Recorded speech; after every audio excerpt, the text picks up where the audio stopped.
welcome to Sylvie's technique vlog. In this section I'm going to be talking about a technique that I got from Kem at his gym in the Khao Yai Tiang Mountains, the Kem Muay Thai gym, and it's a very deep pivot. So with this step off, the way he taught me was using it against opponents who are rushing at you, but it's an interesting technique for me because I'm actually a forward fighter, and you can use this technique, this deep pivot, as the forward fighter or in clinch, which is where I've been playing with it the most. One of the things that I found a little difficult about this deep pivot is that I tend to put my hips back, which is something that you cannot do in order to get the correct movement on it, and it makes you a little slow.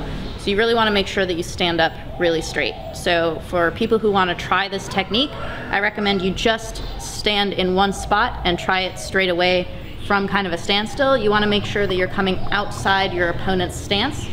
I'm southpaw. If I'm fighting orthodox, we're front foot to front foot, so it's pretty easy to step just to the outside of someone's front foot. If you're orthodox versus orthodox, you're going to be going away from their back foot, but as they're rushing towards you and their front foot comes here, you're pivoting off to the side there. When you're doing it in a standstill, you can use it as kind of a timing thing in the same way that you would use a teep as timing for when someone can come in. Even if you're trying to figure out like where your rhythm is and where you're going, doing this step off to change angles is an interesting way to shape your in-between time in how you're moving in space.